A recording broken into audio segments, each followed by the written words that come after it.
Recommendations the CDC makes today. Will people have to start lining up or making appointments at vaccination sites like this in order to get a third COVID shot? We'll just have to wait and see.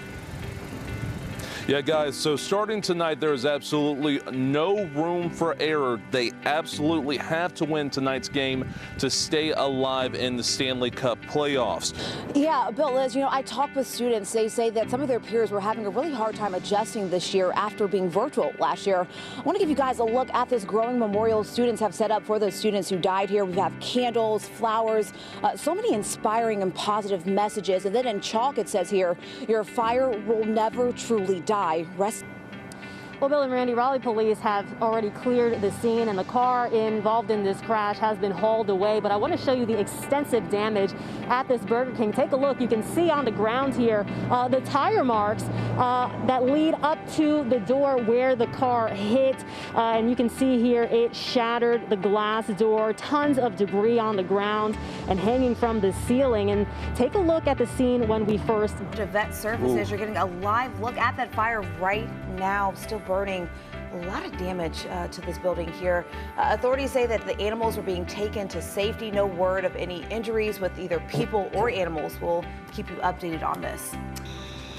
Yeah, Bill and Randy, it's happening at Wakefield High School and here at Wakefield Middle School. So now school leaders are taking steps to stop this viral TikTok. For 1 to 5 today, you can come out to El Pueblo's Community Health Fair. They'll be giving out free COVID-19 vaccines and testing for COVID as well.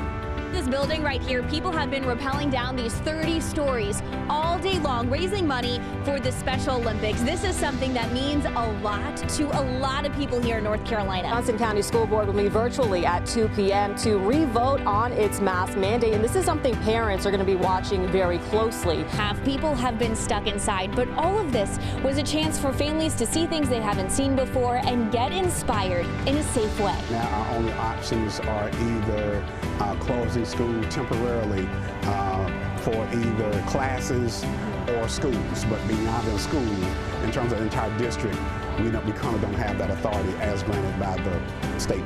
Have that desire to help those who are less fortunate. We've made it. We have the ability. Why not share that with those heroes, who they were, what they stood for, and the sacrifices they made on that day? Some of those people. Oh, okay, so they're going to stay there. Bigger with a little bit. Tomatoes and peppers that you see being grown here at the community garden are distributed to restaurants all across the area and make it straight to your plate. Chef Phil Evans is the executive chef at Center Plate. He's responsible for the convention center's menu. He says the lack of diversity in farming pushed him to create more opportunities for our female and Black, Indigenous, people of color farmers, a group that's underrepresented in the ag community. We noticed that we needed to do more farm to table. We really saw that we had to do that. But to do it, we wanted to bring the smaller people with us, the more artisans. Ma received a full transfusion a little over a year ago, and that was a very big deal, and it literally saved her life. To lose it all. This is the hill I'm going to die on. They can have it all. If I don't have my individual rights, my individual freedom, if I don't have the right to refuse, then what good is any of it? What good is a job if I'm sick or dead? Who cares? They can have it.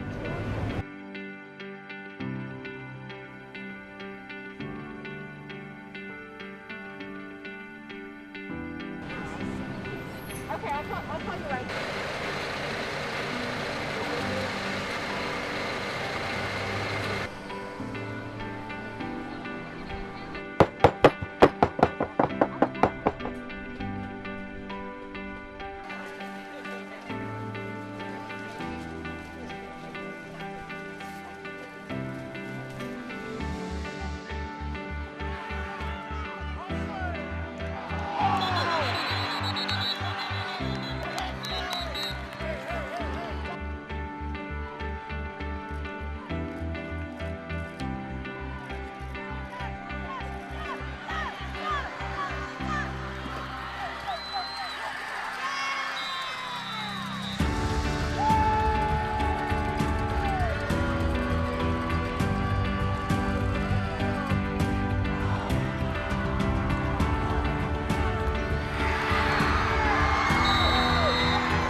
flames, they just keep going. Are they under control at this point?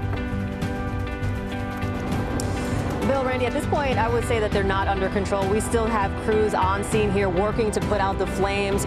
We see them with the hose just shooting that water over the top of the building here, but you can see significant damage to the roof of this building. A portion of it really just charred away.